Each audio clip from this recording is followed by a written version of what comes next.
창세기 3장 15절부터 21절 말씀을 찾아서 제가 봉독해 드리겠습니다.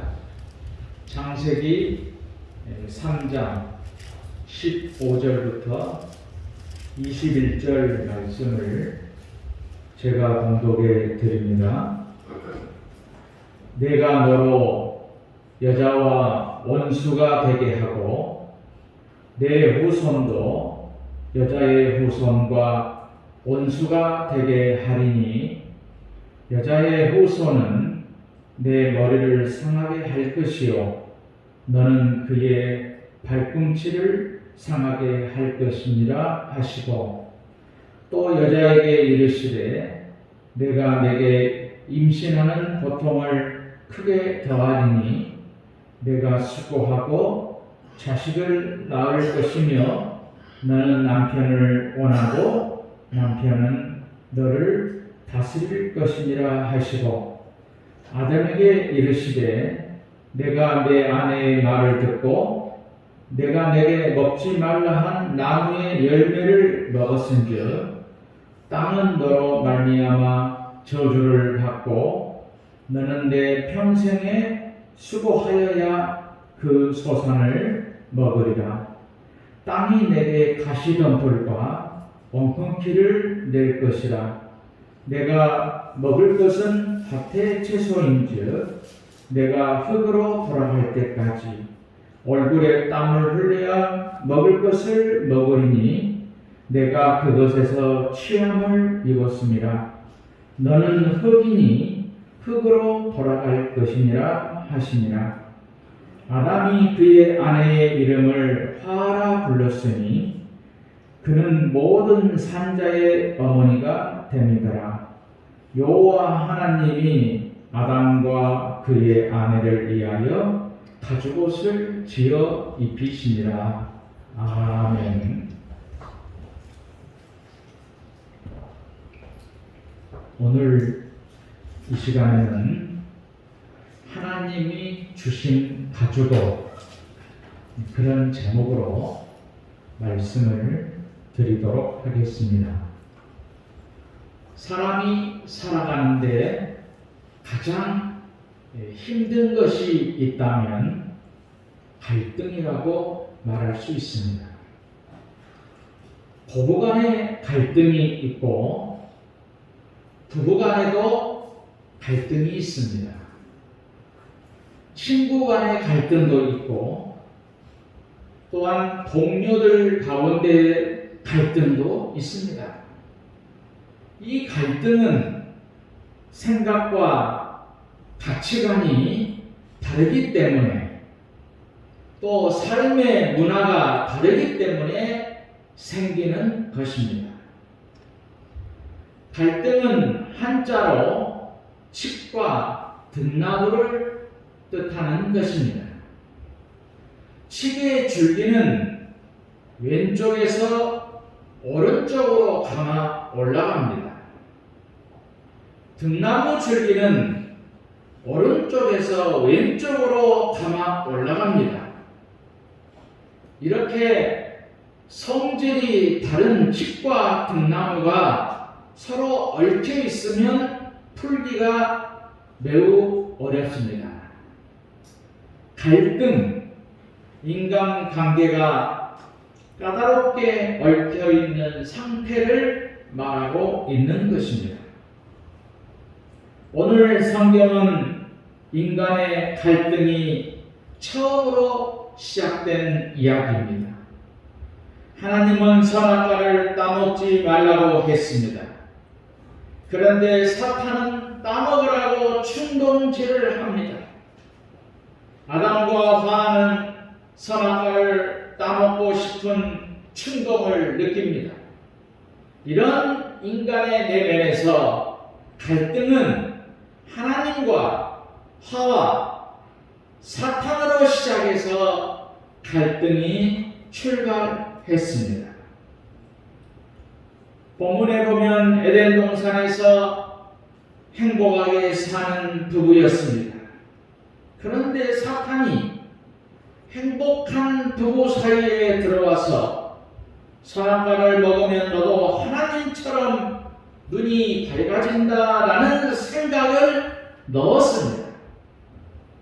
그때부터 갈등이 생겼습니다. 아담은 그러면 안 된다고 합니다. 하와는 따먹을 수도 있지 하면서 갈등이 시작됩니다. 선악과를 따먹지 않고 고민을 하는 아담 부부를 놓고 사탄은 계속해서 숙제를 던집니다. 선악과를 따먹으면 하나님처럼 눈이 밝을 수가 있는데 왜 안 따먹느냐? 너희들은 정말 바보 아니냐? 충동을 합니다.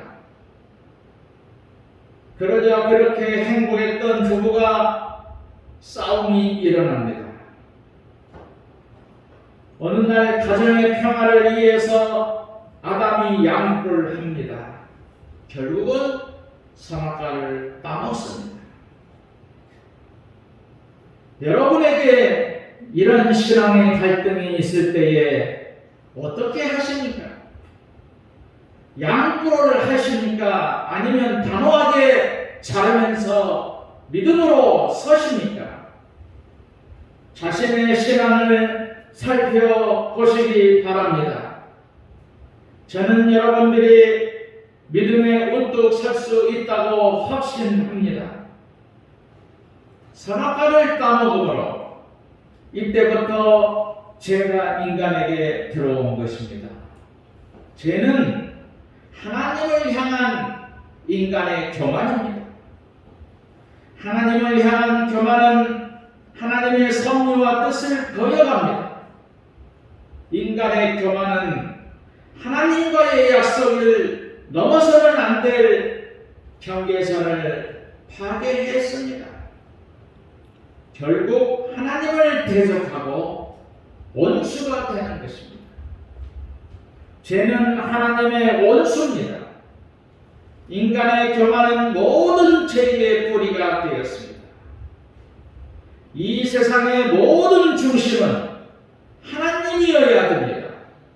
그런데 선악과를 따먹음으로 인간이 중심이 되려고 했습니다.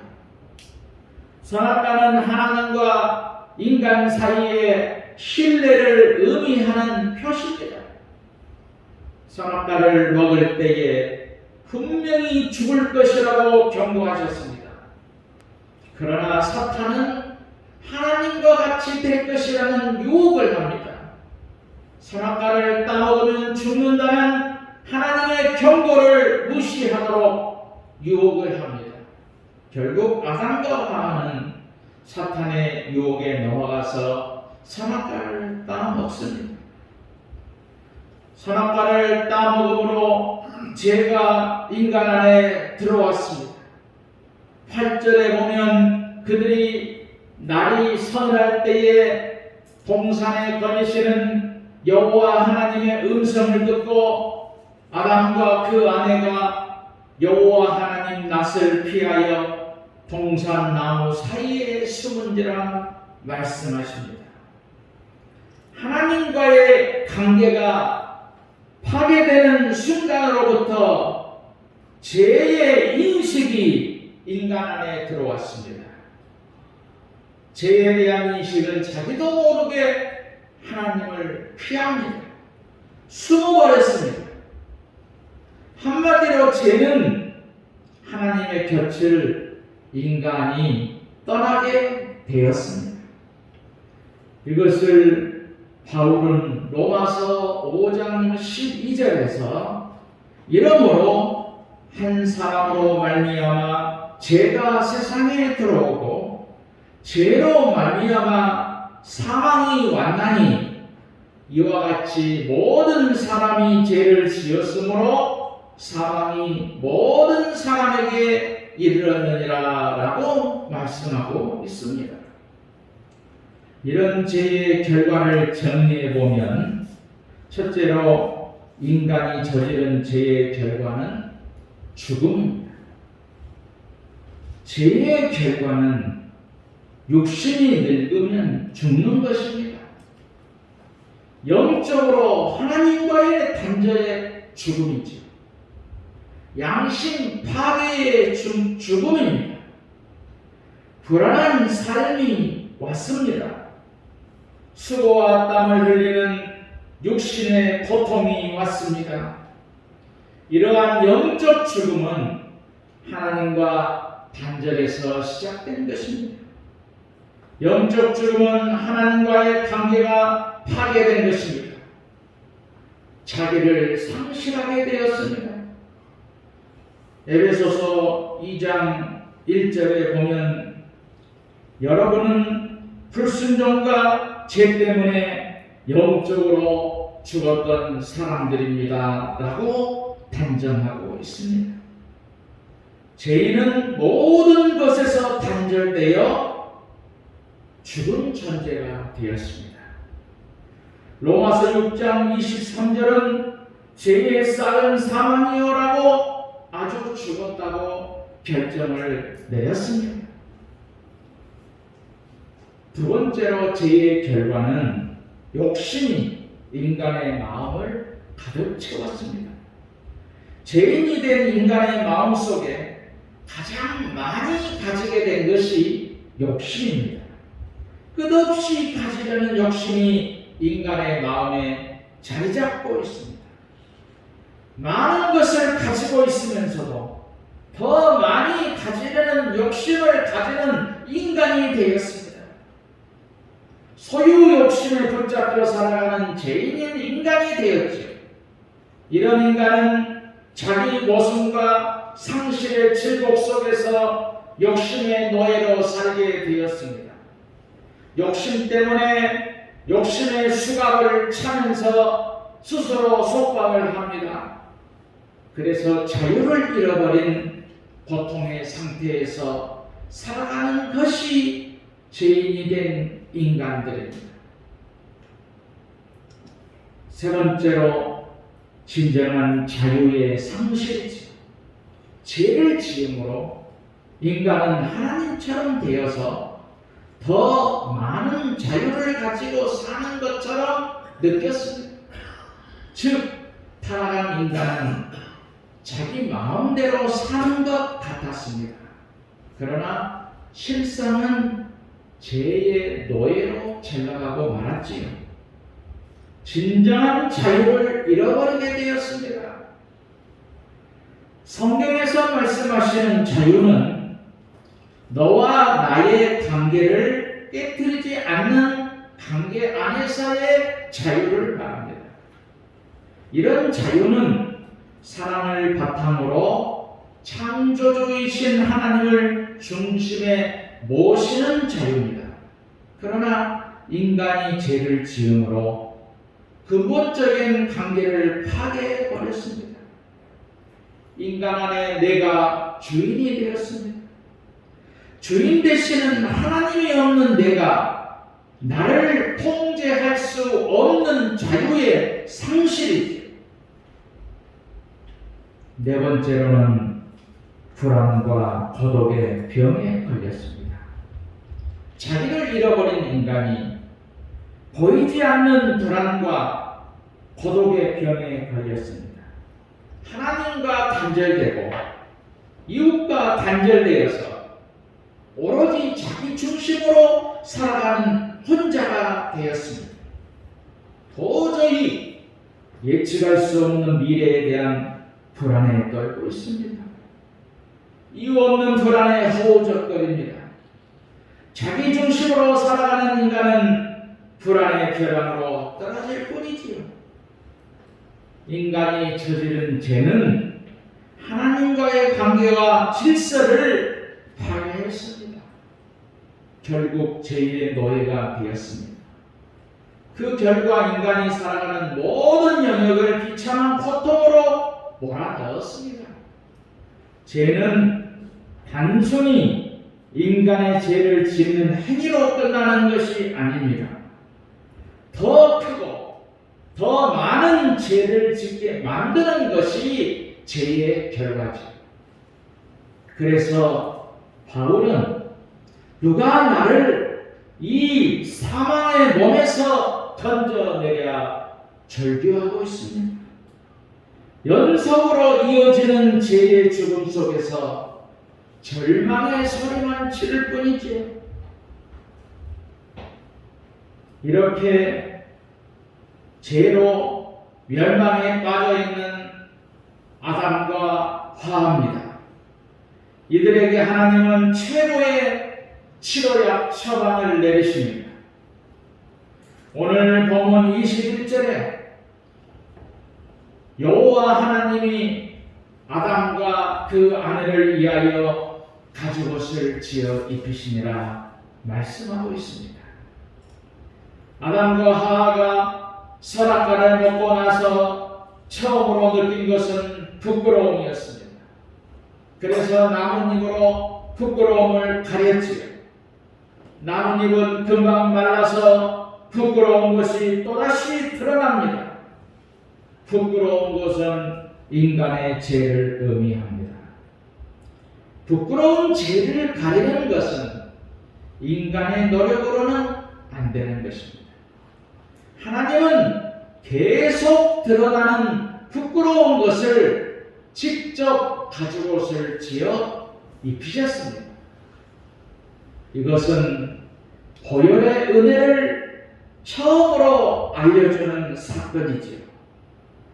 가죽옷은 동물을 죽여서 피를 흘려야 만들어지는 것입니다. 죽음과 피가 없이는 가죽은 만들어질 수가 없지요. 이것은 앞으로 예수님이 우리를 대신해서 죽으실 것을 말씀하시는 예표가 되었습니다. 그러면서 창세기 3장 15절에 내가 너를 여자와 원수가 되게 하고 너의 후손도 여자의 후손과 원수가 되게 하겠다. 여자의 후손이 내 머리를 상하게 할 것이며 너는 그의 발꿈치를 상하게 할 것이다 라고 말씀을 하고 있습니다. 이 말씀은 처음으로 죄를 지은 인간에게 보혈의 은혜로 죄를 용서하시겠다는 말씀입니다. 그러면서 본문 20절에 하와라는 이름의 뜻을 주십니다. 아담이 그의 아내의 이름을 하라 불렀으니 그는 모든 산자의 어머니가 됨이니라 말씀합니다. 하와, 열국의 어머니라는 뜻입니다. 사실 하와는 죄를 지은 죄인입니다. 그런 하와에게 새로운 생명을 탄생시키는 어머니라는 축복을 주셨습니다. 그리고 죄를 가리우는 가죽옷을 입혀 주셨습니다. 결국 죄인이 가죽옷을 입어서 하나님의 영생하는 생명을 낳는 어머니가 되었습니다. 보혈의 은혜로 죄인인 인간을 구원하시는 하나님의 십자가의 은혜를 처음으로 보여주시는 사건입니다.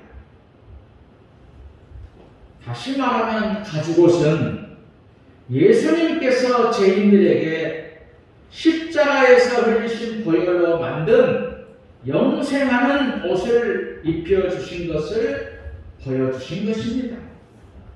우리가 죄와 사망에서 구원받을 수 있는 길은 오직 예수님의 보혈로 만든 옷을 입는 것입니다. 지금 여러분이 이 십자가의 보혈의 옷을 입으셨다면 진심으로 감사해야 하는 것입니다. 십자가 보혈 옷 안에 있는 인간의 육체는 수치스러운 죄가 영원히 남아있을 뿐이지요. 다시 말하면 선악과를 따먹은 죄는 영원히 남아있는 것입니다. 하나님은 예수님의 보혈 때문에 우리의 죄를 용서하십니다. 예수님의 십자가 보혈이 우리의 더러운 죄를 덮고 있을 뿐입니다. 우리의 모든 죄를 은혜로 덮고 있는 십자가 보혈 때문에 하나님 앞에 의인으로 설 수 있습니다. 하나님은 우리의 십자가 보혈을 믿는 믿음의 의만 보십니다. 그러므로 십자가 보혈에 대한 구속의 고백이 확실해야 하는 것입니다. 그렇기 때문에 어떤 경우에도 예수님이 십자가에서 죽으시고 흘려주신 보혈의 은혜를 생각하면서 겸손해야 하는 것이죠. 십자가 보혈 때문에 우리는 하나님 앞에 설 수 있을 뿐입니다. 하나님의 축복을 받는 것입니다. 만약에 가죽옷이 없다면 우리는 여전히 지옥불에 떨어질 죄인일 뿐입니다. 인간이 만든 옷은 우리의 부끄러운 죄를 계속 드러나게 할 뿐이라는 것입니다. 그러므로 가죽옷을 입혀주신 십자가 보혈의 은혜 안에서 오늘도 감사하시고 찬양하며 살아가시는 우리 성도들 되시기를 주님의 이름으로 축원드립니다.